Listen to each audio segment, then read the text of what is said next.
Hello, everyone. Welcome to day 3 of the Canadian Intercollegiate Exhibition. I am Lelo Yuji Masila here as your host of the Path to Pro panel, joined by so many illustrious figures. I am going to let them introduce themselves. Mel, let's start with you.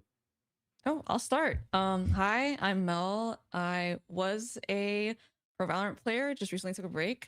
But yeah, I'd play Valorant pretty okay, I would say. I've won a little bit. Um, yeah, that's about it for me, honestly. That's real, Jonathan. Oh, Mike. No, I did the thing. All right. Sorry about that, everybody. I'm Jonathan, the general manager for Dignitas. A lot of experience in general management, especially in the League of Legends space. Used to be with NRG, Golden Guardians, CLG, C9. Kind of been all over the league. Worked in some other games here and there too, but mostly on the management side. Predominantly in League, but some other titles as well.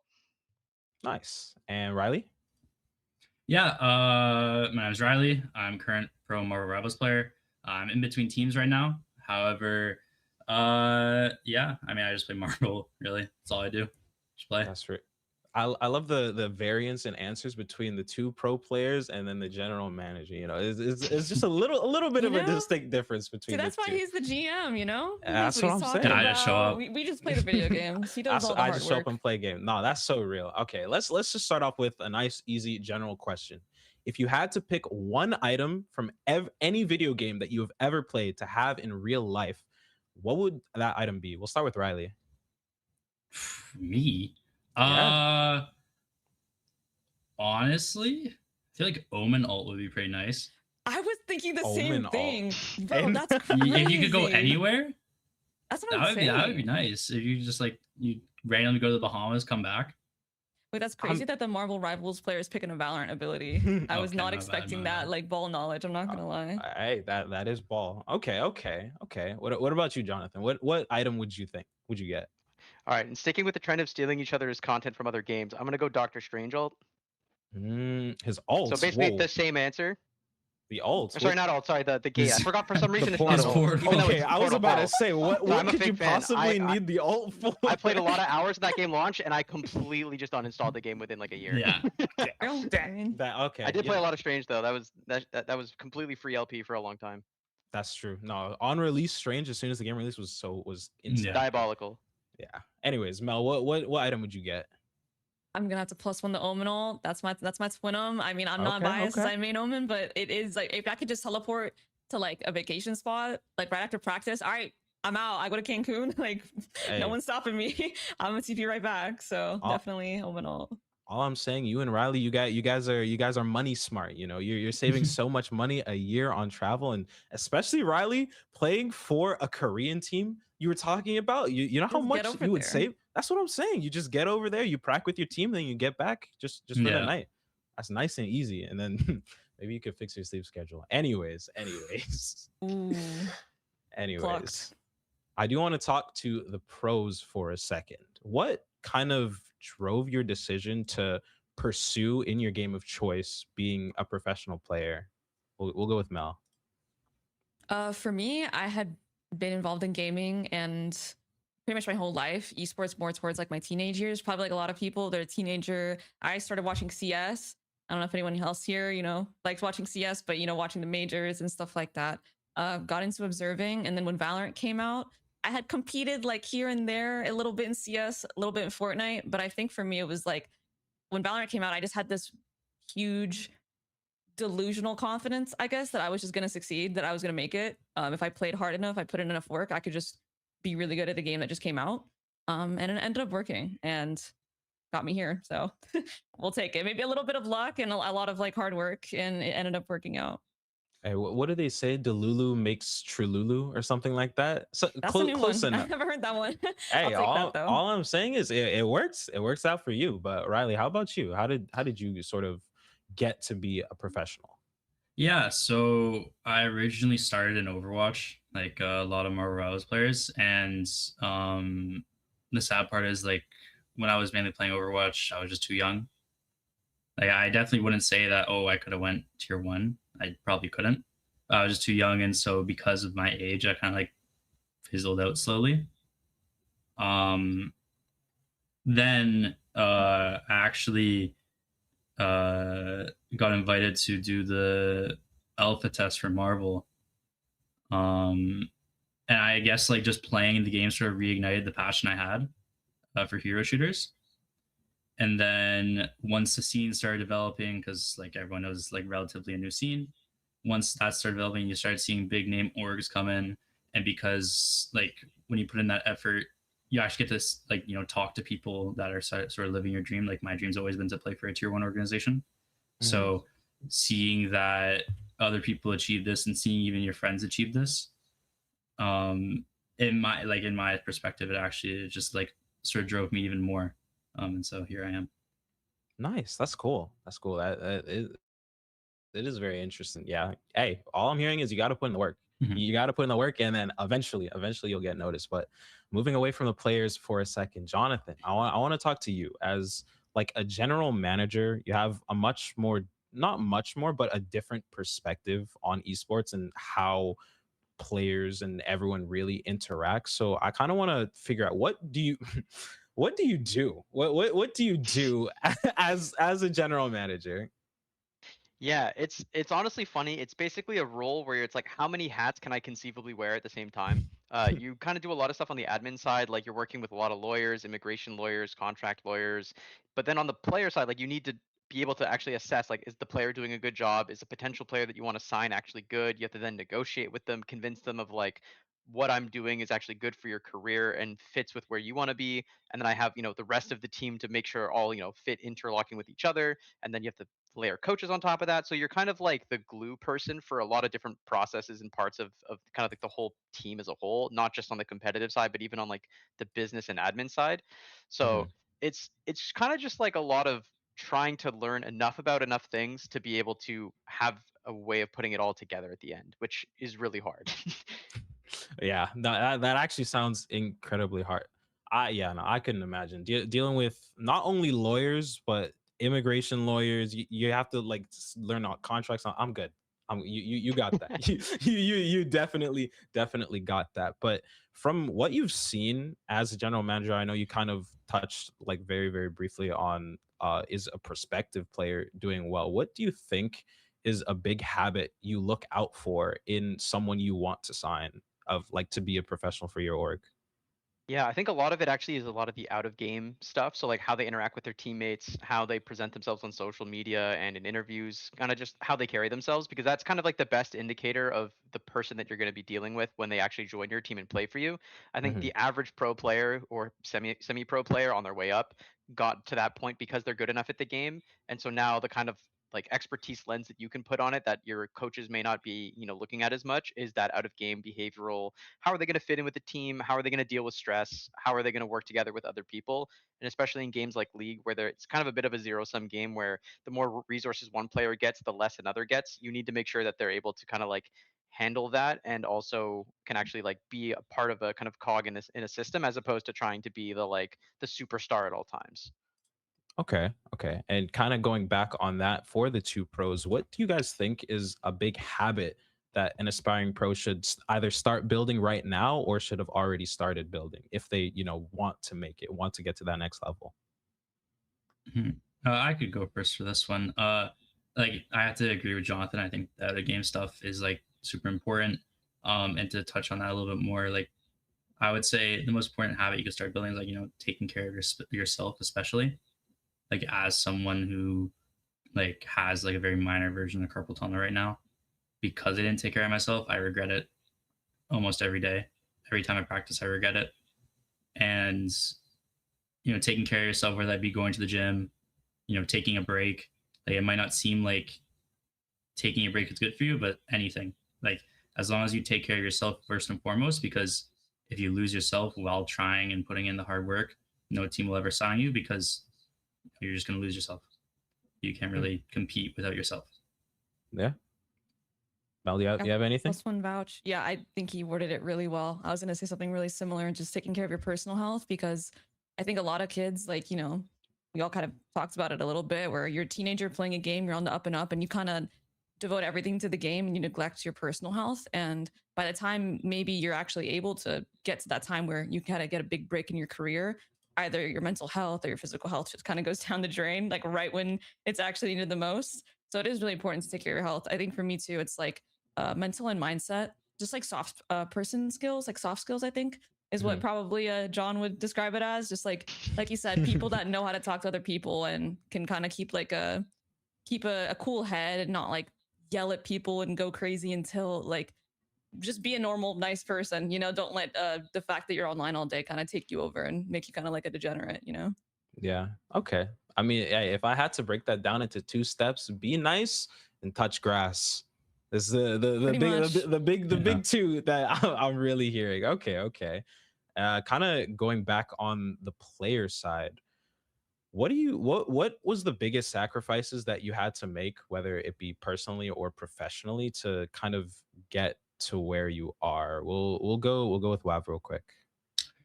Uh, I would say for me, obviously, like I would say, one of the biggest sacrifices I made is that when I was younger, I would like, especially in my first or second year of university, oftentimes, I would stay in instead of like, all my friends are like going out. Um, and like I sort of lost the social aspect. I would definitely say and that was a very bad thing for me. Like losing that social aspect meant, I couldn't do anything outside the game. And then Mhm. slowly, like it got to a point where my sleep schedule was then faltering, and all I did was play the game and school, and that's it. And it was a very bad spot for me. I'm extremely happy where I am right now. Um, but like that's why I said before, like your personal health, you have to take care of it. But I would say, yeah, like the first like second year university, it was pretty bad in the spot I was in. So yeah, I mean, I just don't want anyone to basically go through that. Okay. And Mel? Yeah, honestly, sounds like there's a reason why these themes kind of keep coming up. But yeah, sacrificing your time with your family, your friends, and doing literally anything else but playing the game. I think people like esports in general, as is like kind of the point of the sport, is like showing like the big moments, like the big tournament wins, people getting hyped, like the really cool narratives. But in reality, being a pro 99% of the time, no exaggeration, is optimizing yourself or what you can do in game to just get better. And that looks like playing the game most of the time. For me, I definitely hit some lows, with the lessons we shared earlier. I had to hit, rock bottom and not have good physical health and sacrifice that in order for me to realize how important it really was. So yeah, for me, pretty much exact same thing, just time with friends, family, and personal health. Okay. Yeah. No, that is very, very real. Kind of going back to Jonathan. Hey man. Hey man, how you doing? But kind of going back to you, I wanted to talk about your time at Golden State, which I was very surprised to learn. I was very surprised to learn that Golden State even had an esports division, let alone that you were there. So kind of explain how you got there in the first place and like how that went. Yeah, so I was kind of in an interesting place in my career where I really wanted the opportunity to kind of work towards being a GM in the LCS, but there wasn't really like a vacancy per se, but there was an opportunity at Golden Guardians, which was their kind of like League of Legends sub brand and esports brand, to be a general manager for the academy team and kind of get a lot of that hands-on experience in the tier two space, but kind of like slightly up a notch.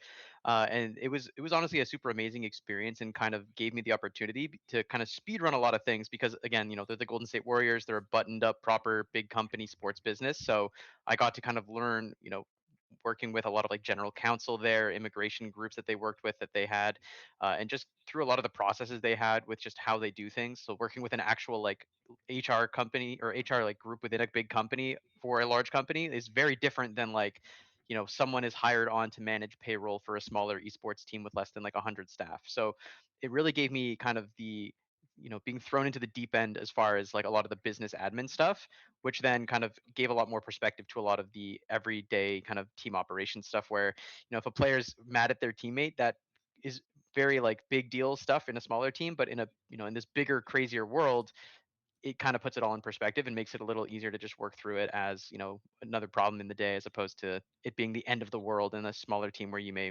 be kind of forced or pushed to make a bigger change or overreact a little bit.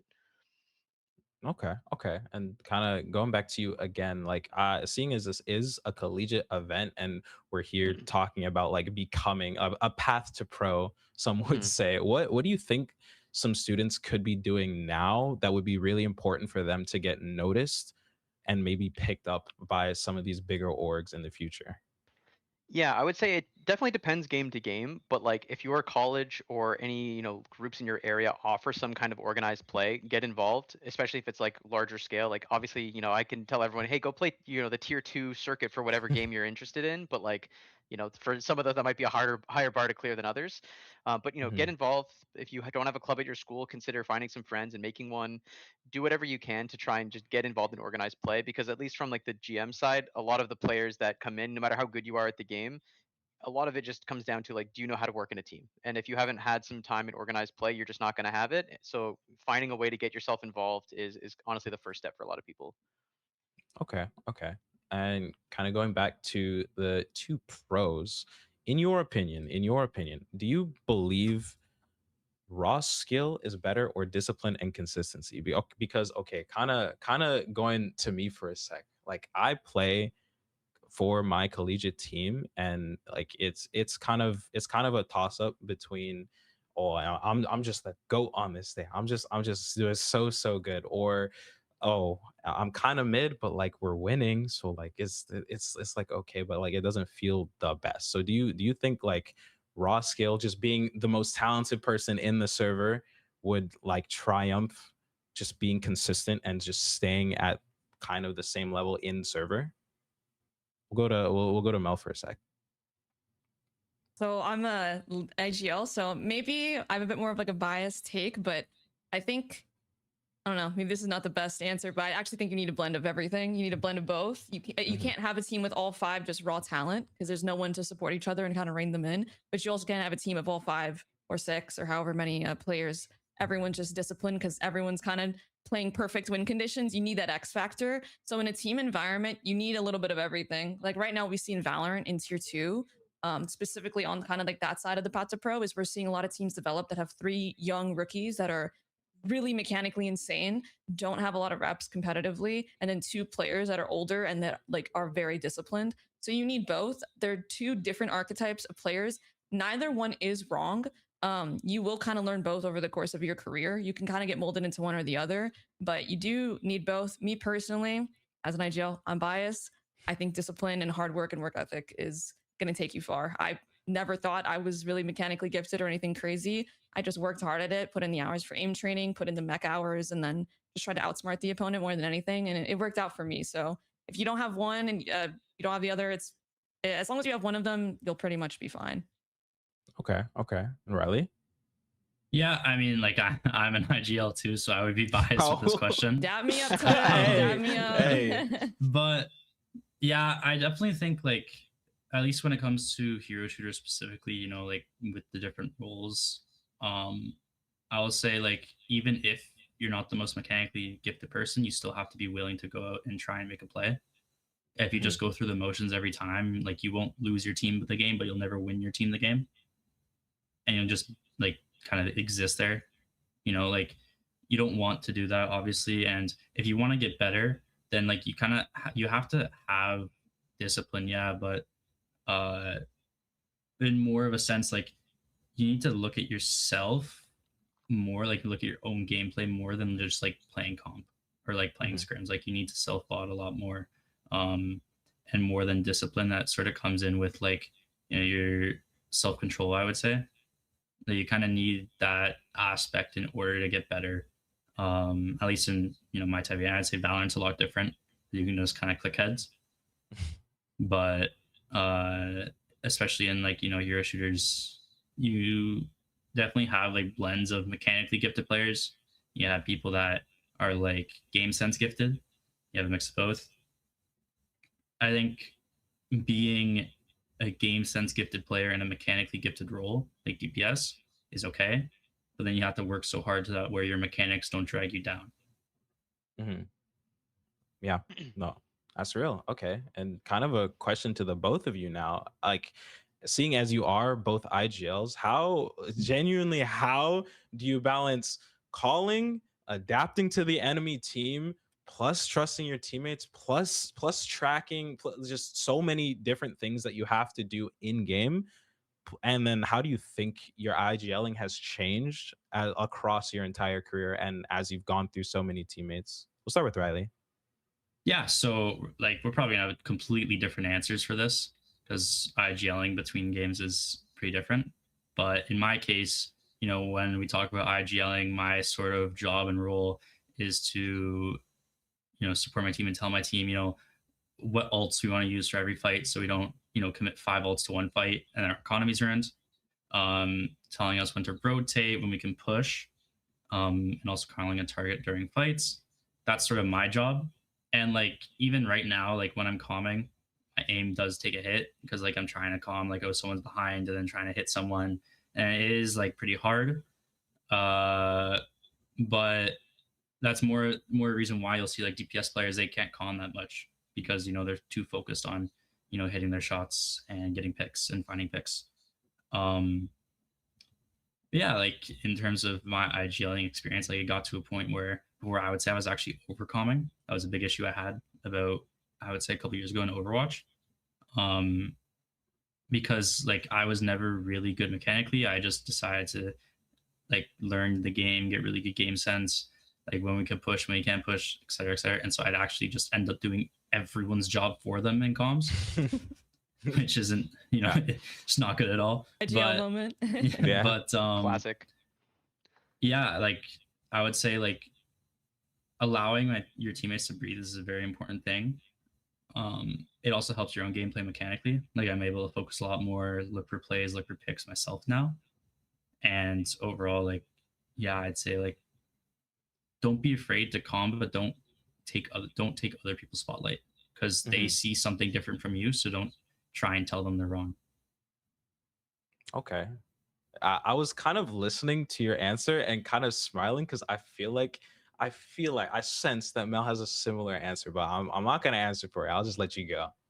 No, I'm not gonna lie. WAV might just be my twin from like another game. That's 'cause what I'm saying. That's like, what I'm maybe saying. Valorant, Marvel's a little bit different. I'm thinking ult rotations. Like, no, we got that too. Like, oh, rotations, we got that too. Like, That's what I'm saying. everything besides the like, yo, target this person. Although sometimes, if someone's 1 in 12 and they're anchoring B, maybe we will target that person. So it was actually kind of similar. But yeah, I mean, to answer the first part of the question, it just takes time. I think the reason why you see a lot of IGLs kind of be like on the older side, like, have you ever heard of like a 16-year-old Zoomer IGL? It's pretty Never. rare. Like I feel like the duelists are like a dime a dozen Zoomers, but you don't really ever see like a 16-year-old IGL because it's like, I feel like it's one of those roles where you genuinely just need experience, not to have like a really vague word, but like you just need the time because it takes a long time to do all the things that you were talking about, to build on comms and to build on like actual like macro decision making, crosshair placement, like the meme, how it goes, right? Like it actually takes a lot of time for to do that and do it in a team environment. So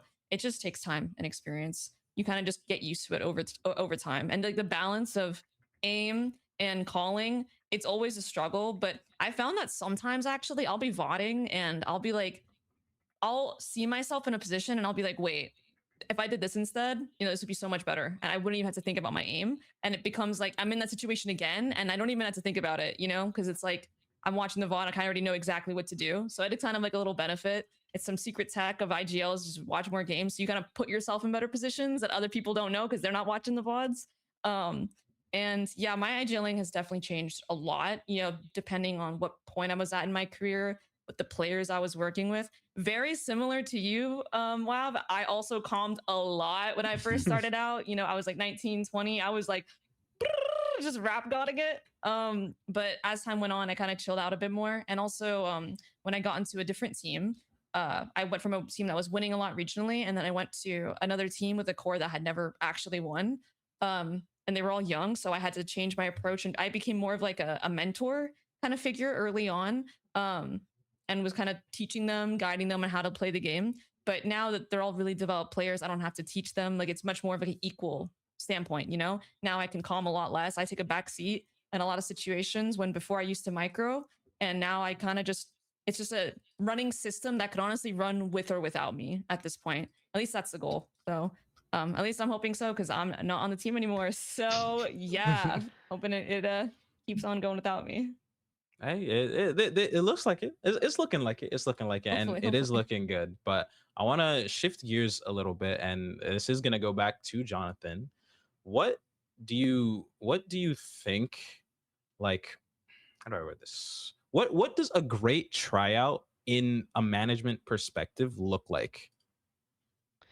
Yeah, I would say like it's always hard because there's always going to be an element of the gameplay that just matters, and I kind of just have to like if the player plays good in the game, it's kind of hard to say no. I think the big thing is just avoiding all of the red flags, right? Like showing Mhm, when they're getting feedback between the tryouts, which like usually the way tryouts work, at least in league, is like you'll play kind of like a scrimmage day where you play a game, you review the game with the coaches, and kind of repeat that for like a handful of games, however many there are. I think the biggest thing is like making sure you're exceeding or meeting the bar of performance required in the game, and then between those games you're not just like saying yes to everything. Like if the coach gives you like bad feedback, like you're willing to kind of like start a dialogue about it and work through it and understand it to show that you actually are engaged and invested in like getting better as a player, and you're not just like trying to say yes to try and get the job, right? Like a mhm, lot of it you need to be able to show the people that you're trying out for that you don't just want this for the sake of having the paycheck and being on a team, but like you are actively like committed to your craft and actually trying to learn from all of the resources that are provided and kind of available. And at the end of the day, like the performance will always matter, but I think there's like a kind of a classic quote, which is like hard work beats talent when talent doesn't work hard. So like that's a good one. showing that you are able to actually like exceed the base level of talent with whatever work ethic and kind of out of game stuff you can is what's really going to be like the difference maker, assuming like two players are equivalently skilled in the game. Okay. Yeah. We do have some questions from chat actually, and this is going to be geared towards the IGL. But the first one is going to be, what do you guys recommend to look into first when starting to IGL? And we'll start with WAV because I know hero shooters are a little bit different. Uh, I mean, the most important thing for hero shooters when IGLing is to sort of understand, like, because like you'll play loads of different comps, and Mhm. every single one of these comps has a different way they want to play. Like in a perfect world, one comp wants to go first, just another comp wants to go second, one comp wants to dive, one comp wants to play slow. Like understanding that first, understanding your own win condition, because if you don't understand your own win condition and you're trying to tell other people your win condition, like how does that work?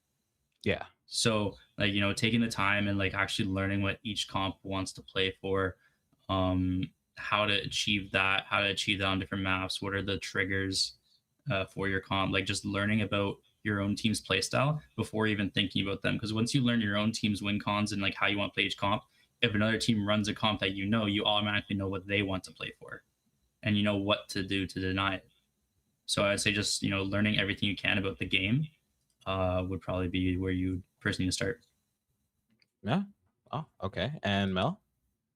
Something I always like to say as an answer to this is just become a student of the game. And I hope I'm not jump scaring anyone here because I know this is like an intercollegiate exhibition. And I just said you got to be a student when you already are a student, but you kind of catch my drift. Like you want to be a student of the game and like actually enjoy like the process and learning. And I always implore people to watch the pro games, and like don't just watch them passively. Try to understand as if you were the IGL for one team or the other. Why are they making these decisions? Every single point, every time a reaction happens, pause, think to yourself, why is this happening? What is going on? And honestly, even more than that, watch the tier 2 games because at the tier 1 level, even though I say that, there's a lot of like anti-stratting and game planning happening. So some things might not genuinely make sense, but in tier 2, there's a lot more like direct to the point, raw kind of gameplay where people aren't really anti-stratting as much as they do at the higher level. So just be a student of the game, watch games, try to understand why things are happening, ask the hard questions, how and why. And if you can't come to a conclusion, there's so many people that watch and analyze these games for free, just streaming on Twitch, watch partying. I know Aramori does a lot of that for Marvel Rivals and Valorant. There's FNS and Sluggy. So watch them, try to see what they're thinking, then develop your own kind of play style and philosophy. Then get into in a team environment, see what everyone's strengths are, and honestly, just go from there. I've already given a lot of to do stuff, so just start there with being a student. Yeah. Okay. That's good. That's good. We have another one from chat actually, and this is also an IGL question. question is, I was going to ask for the IGLs what they found as the best way to develop their fight planning. Like, other than watching pro, is there specific techniques that you guys have used to improve? We'll go with Mel.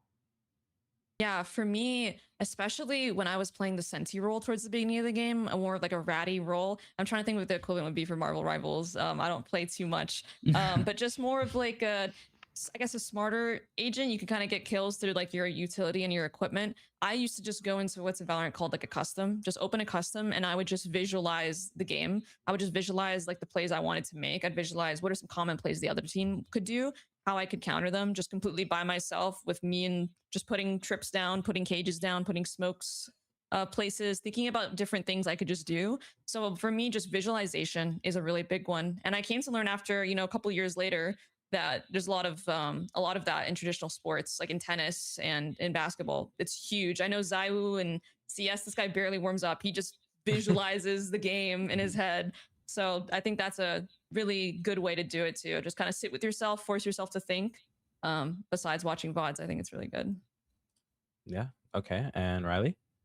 Yeah, I mean, so for fight planning specifically, when I think of it, you're sort of talking about like, oh, like what do you want to do this fight? How do you want to play it? What ults do you want to use? In that sense, it's just time. The general rule I would say, like that's like sort of an umbrella rule, is that you always want to use only 2 ults per fight. Mhm. You use 2 ults, and then by the next fight you'll have 2 more, and then by the third fight you have 2 more, and then by the fourth, the ults you used in the first fight should be back up. Right? So you want to use a 2-2-2 rule when it comes to that. Just genuinely so you can keep your ult economy, because if you blow 5 ults in one fight, then for like the next 3 or 4 fights you have nothing. And the other team, they might have lost that fight where you committed 5 ults, but now they're going to win the next 3 or 4 fights just because they had a better economy from you. So it does come with time though, like learning what ults go well with other ults, learning what ults can do, especially in a team environment. Like some ults are completely useless when it comes to Morals, like Venom ult doesn't really do much, but you can use Venom ult to then force one of their ults. Mhm. So uh, I guess like just figuring out what each ult can do in every situation is like should be your base point.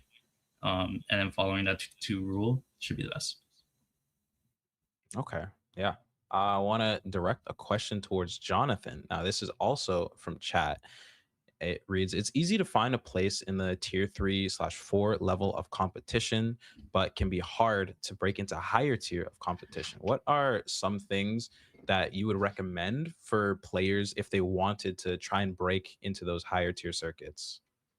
Yeah, I will say it's hard advice to accept because it shouldn't have to be this way, but I do think networking does matter quite a bit here. I think you do need to be very cautious of the teams you're picking in lower tiers, because when you go up to higher tiers, that's kind of like your only resume to look at.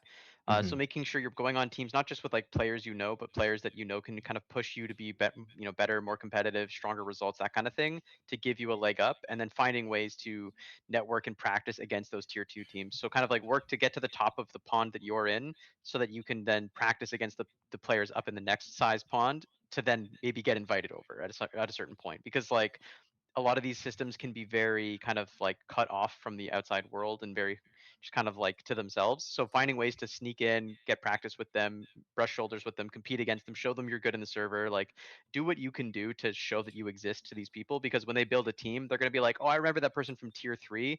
I bet you they would love to play on a tier 2 team and round out our roster, and I think they'd be sweet." Then all of a sudden, that's when you get your moment. It's not going to be like Hmm. some GM just randomly picks your name out of a hat and you kind of get summoned to tier 2. It's you kind of have to build the path for yourself to a certain extent. Okay. Yeah. And kind of a question from me. How do you, as like someone who you said wears so many hats, how do you balance like performance, branding, and like budget when you are in that phase of making roster decisions? Yeah, I think this one really depends a lot on the game. There are some games where like there is a very clear incentive of getting like very high brand value players, and there's a very like even direct cash incentive of like the circuit or system that you're in has a way of giving you money if you sign popular players. Hmm. For games where that isn't as much the case, I think having players that are at least like liked or sometimes even like hated. Like having a villain on your team can be a big motivator for fans to give a shit, for lack of a better term. So I think being able to have that is nice, but I think at the end of the day, like you do just need a cohesive team that is able to compete at the level that you're at. I think that Mhm. usually trumps most other things in the majority of cases. So you do kind of need to have that as your first priority, and then a lot of the branding stuff tends to be a kind of like cherry on top. But you should try and motivate the people that are good enough and in your team to also be those like charismatic, outgoing, or at least willing to be in front of a camera more often type people, because it does matter at the Mhm. end of the day. Yeah, and kind of piggybacking off of you, I wanna ask the two pros, how important do you find is like personal content creation and just putting something out there for people to see you? Well, we'll start with Mel. I think for me, it definitely kind of depends on your goals. If you're someone that wants to stay in the esports space for after you're done competing, it's really big. If you want to stick around and do anything, you really enjoy the game, you really enjoy the community, definitely put some content out there of yourself. It helps kind of in two ways. One, you set yourself up for potential like career afterwards. Two, I think you could put yourself out there in the sense that like other players see that you're insane, and then that could be something where you get noticed. Genuinely, I've seen it happen a lot in Mhm. Valorant. Like it's this another 16-year-old crazy player hits the block, new Twitter account, posts 4 insane clips that just blow up. Like there's pretty much no reason not to. You don't have to go too crazy. You don't have to do 12-hour streams, but just showing that you kind of exist, it helps to what John was saying earlier, where helps you make connections and just being nice to people in general. Because people joke about lol nepotism on some teams, but it's a legitimate way to get in. It's just how people work. Like people are more likely to play people that they like, So Yeah, showing your personality can definitely help with getting on teams as well. yeah. Riley? Yeah, in my case, I actually never did any sort of content creation or anything like that. I'm solely focused on competing right now because I don't really plan to stay in the space afterwards, like what Mel said. Um, but I definitely do agree with what you said. Like, if you are needing to, like, nepotism is a way to get on teams. More so of the fact that you know, at least in Marvel, a lot of the times it's the players that are inviting people to the trials because they know who they like, not only who they like, but who they think is really good, Hmm. right? And so the only way is to do what Mel and Jonathan really said is like to sort of grind your way up, make your own path, be likable. Because if you're insanely good but everyone hates you, no one's going to want you on their team, so you're never going to get on a team, Right. Yeah. right? So there is that aspect of like be careful with who you're also friends with, because if you're friends with someone and someone in the tier one space does not like that person, they see you associate with them, that could be also like another troubling thing, right? As much as Hmm. these people that haven't met you technically like personally yet, they're going to judge your character based on who you sort of hang around with, who you support, who you practice with. And if you're on, like, lack of a better term, if you're on a team that is relatively hated because you're either unprofessional, you show up late, you don't show up, you troll, like you don't practice hard, like, or you get bad results, like all these things, like you're under a microscope basically the whole time Hmm. you're on your way up, Yeah. and you And just have to be careful. I'll even add here, like a lot of players, because the ecosystem can get kind of deep, where there's just so many people playing at so many different levels. There's a lot of people who probably have never interacted with you in their entire career, and all they have to go on is who do you associate with, who do you play with, have they practiced against you, how did it go? Like so you really do need to make sure like you're aware that your first impression is often not the actual first impression. It's the how people saw you before they ever met you, and that's something that you need to be mindful of. Yeah, yeah, no, most definitely. And I kind of want to ask a broad question now. What do you guys think is like a really, really important lesson that you learned early in your career that you might want to give to someone just to make sure that they don't kind of fall for the same trap? We'll start with Jonathan since your career is different. Yeah, I've also just been around forever because I'm a dinosaur. So I will say when I first started, I was very like, I know things that everyone else doesn't know. Like I'm the smart person. Like when you're young, you kind of just have this like ego and confidence that is completely undeserved and unearned. And if I could just go back in time and be like, hey, you need to like chill out. You are gonna look back on what you did in the beginning of your career and just cringe. Like it's gonna be brutal. You're not gonna like it. Like we need to grow up faster than we've already been growing up, because like this actually is important for your career, to be able to have a level head and like be able to have some kind of proactive process here where you're actually building bridges instead of just going on a rampage doing whatever you think is the right thing to do in the moment. Hmm. Okay, Riley. Yeah, I said it previously, like take care of yourself. Would be my big thing. Like just take care of yourself overall in terms of your health, mental health, physical health. Making sure your body is at the best possible situation it can be in, so that you can also play your best. Yeah. Okay. And Mel. I would say, especially at like the very beginning of my career when I started really competing, was don't shy away from having like tough discussions and conversations. Esports, it's like, Big. when you start competing, you might be playing with like your friends, maybe just a couple of your friends that you really enjoy, their company, and they're also good at the game. There's a level though where people are gonna have disagreements. They might have disagreements about how the smallest detail and how a round was played, where it might be disagreement about someone being late to practice, or it might be like a bigger issue of like maybe we don't see the game the same, And I Mhm. think those are not conversations you should shy away from. There's going to be actually a lot of conflict in esports. Some people to an extent where it is really detrimental and probably not very good, but there's a healthy amount of engagement there where you just need to be able to have those conversations and then come out the other side with like a common understanding or a solution to kind of move forward. This game is stressful. I think just giving grace to everyone around you and yourself, because things are just, there is a lot of pressure at some point. Some games really are make or break. You win it or you lose it, and that kind of determines what happens for the rest of your career. Sometimes. So Mhm. everyone kind of feels that pressure. We're human, so knowing that things are going to get stressful and just working through it together, giving everyone grace, is something that I learned really early on as a stressful person, little stressful competitor back in the day. Yeah. Okay. No, that is nice, and that is so insanely true. Like, end of the day, we're all just humans playing video games. So like, it's not that crazy. It's not that crazy. But I wanna go into a little bit of a more fun question, and something that might be controversial if they are listening. But who do you guys think was your favorite teammate, all time favorite teammate? And for Jonathan, for you, it'd be Ooh. like the favorite player that you manage, just someone you loved to see, someone you loved their work ethic, what they were doing in and out of game, just everything really about them. I see a lot of thinking faces. So Jonathan, Yeah, do you have it's been one? a long list. There's a long list, man. Yeah, yeah. Hey, no worries. Mel, do you have one? Yeah, I mean, she knows. I think everyone knows. It's my teammate Alexis. I mean, it's hard to beat. Like, she's really Hey. good. Her work ethic's insane. Her attitude's great. I've had the privilege and blessing to see her growth over the years. For context, she's my best friend. We've known each other for unironically 10 years at this point, since we were like little babies playing Counter-Strike, pugs on ESCA. And she's been with me through multiple different teams at this point. We've been competing together for 6 years. I think we were tied for the longest duo competing together with I think Forsaken and Devi. So I mean, record's broken now, gulp. But you know Gulp. what I'm trying to say? Like, it's definitely Lexi. She's amazing. She deserves all the flowers for sure. Nice. Yeah, nice. Riley, do you have one? Yeah, I would say honestly, like it's pretty recent, but the favorite person I play with is a guy named Filme. Um, he's just like his work ethic was really good, and it like showed everyone's around the world starting to know him now. He's currently on Sentinels, so uh, I'm like it's really happy and really nice to see him grow, Mhm. especially as a person as well.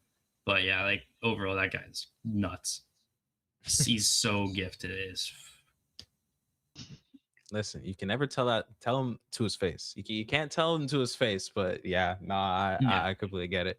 Jonathan, do you have one? I saw a lot of Yeah, let thinking me. going on down Yeah, so there. I'll go and give, actually, I don't want to call it a cop out answer, but I'll tweak the question parameters a little bit and give you one of the coaches Okay. that I worked with, who was someone I really enjoyed working with, who I actually also worked with as a player, which is Demonte. So he Hmm. currently is one of the coaches at Shopify's League of Legends team. Oh hey. Seeing kind of him transform from how he was when I first worked with him as a player, when he was probably like 17, 18 or something back in like 2018, to where he is now, where he's very much like he's read up on like performance coaching habits and trends and things like that. And he's really like built out his toolkit. He's really just taken all of the kind of soft skills, as we mentioned earlier, of like his out of game kind of ways that he was successful as a player, and translated that into coaching while picking up new tools along the way. he's always someone who's like working to find more things that he can do to improve, regardless of whether he's a player or on the coaching side. It's been really awesome to work with him, and then also get to kind of work alongside him again as a coach, and then now see how he's doing on other teams no longer working together. So he's one of the goats.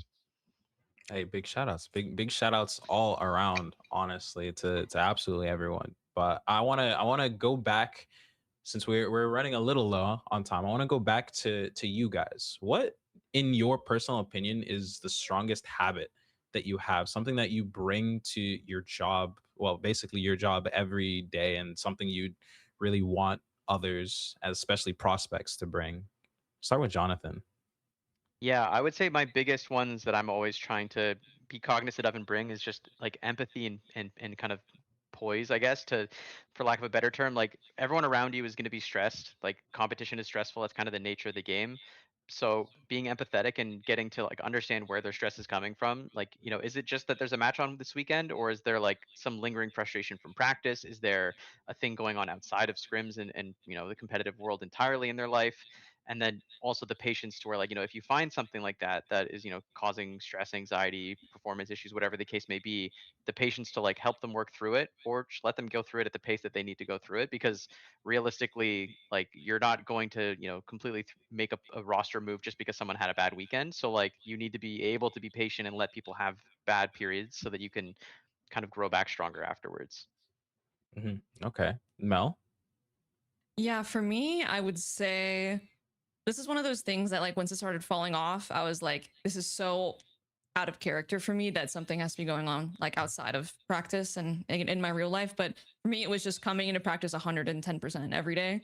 It sounds really corny and like generic, but it really does. It is one of like the non-negotiables, especially I think for IGLs. Like you have to come every day prepared with what you want to work on that day, and you also need to keep a really good amount of energy. For me, and that was a big thing, was coming into practice with high energy, just making sure everything is like you when you go into practice and scrim and you just hear everyone going 1A, Yeah, maybe like, yeah. dude, this is not how we're playing a match, and we're not calming like that. You all just sound like you don't want to be here. Like, let's lock in. So I've always tried to avoid that by leading the energy, kind of being the example, being like, let's go guys, like, all right, we're gonna do this, like showing up excited, showing that you want to have fun, and other Mhm. people normally follow, right? Especially if you're the leader.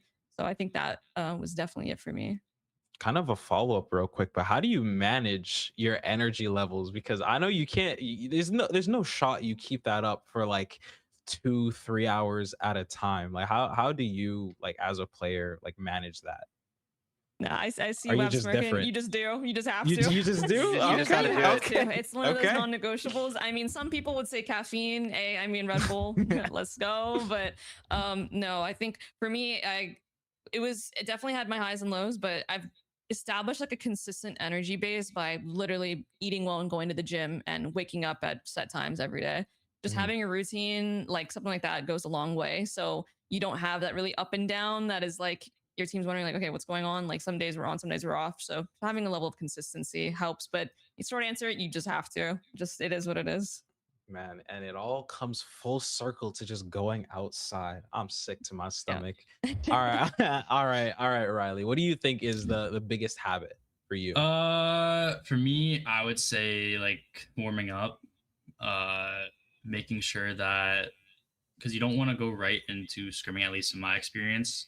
Mhm. Well, I am a little bit different, like because of my wrists.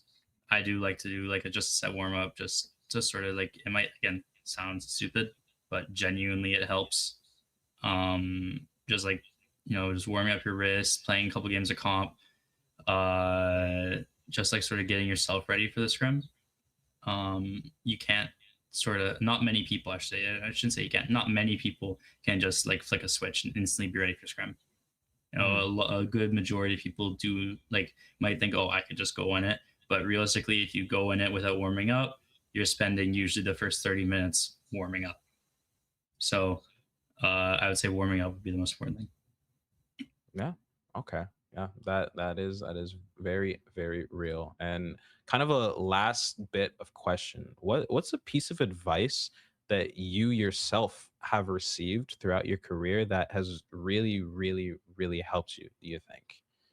We'll start with Riley actually. Yeah, so I like one of my coaches when I was like way like maybe closer to 8 years now. One of my coaches first told me that is like, whatever you do, you never make the absolute wrong play, but each player can make 50 different decisions in every second of every match. And no decision is right, no decision is wrong. But whatever decision you make is what separates you from the tier one players, where the tier one players are making a different decision. So the more decisions you make and the more APM you have, and when you start to actually think about your decisions, you'll eventually start to get better in terms of that aspect with your game sense, especially. And so never think that like your teammate made the wrong decision or you made the wrong decision. Because ideally, if you want to be honest, a lot of decisions are just like acceptable and good and right. But if you make one decision to go in and your teammate wants to like chill out and like play slow, you each make a right decision. But since you both made a separate one, you lose because of it. So I would say that really stuck with me. Like it's something I always repeat. And it helped me like when I was learning as well, like learning what other people do, how they play, and adjusting my own play style and coordinating it to that. That is very, very good advice. Okay, Mel. For me, maybe not like direct advice from someone, but kind of just like a conglomerate from all the sports and esports content I've consumed, the documentaries, the videos, and everything was just enjoy it. Something I told my team like last year in the middle of our grand finals in Seoul was just enjoy it. Don't worry about the results. All of this is temporary. You know, no one's an esports player pro player until they're 60. You know, no one's in esports until the retirement age. Would be sick though. But I mean, hey, one of us can prove them wrong. But this is like normally this is like a lot of young people play. And the moments that you get with your team kind of in practice or hanging out with them at LAN or just talking to them, like those late night talks, those late night VOD reviews, all of that is temporary, and you don't realize you're in it until you're out of it. Honestly, it's all like the bonds that you have with people is really special in esports. Like we've said several times, it's stressful, but in that stress, the other side of it is like a lot of bliss, and you develop these relationships that can last a lifetime potentially with the right people that have an insane effect on your life. So just enjoy it. Enjoy playing with your teammates. Enjoy competing. Enjoy the crowd. Enjoy everything about it because it's not going to last forever. So Yeah. No, that hey, basic as it is, it's so incredibly important. And yeah, a lot of people do forget it as time passes. So you just gotta have fun with it. End of the day, video games. Video games are supposed to be fun. exactly. Jonathan?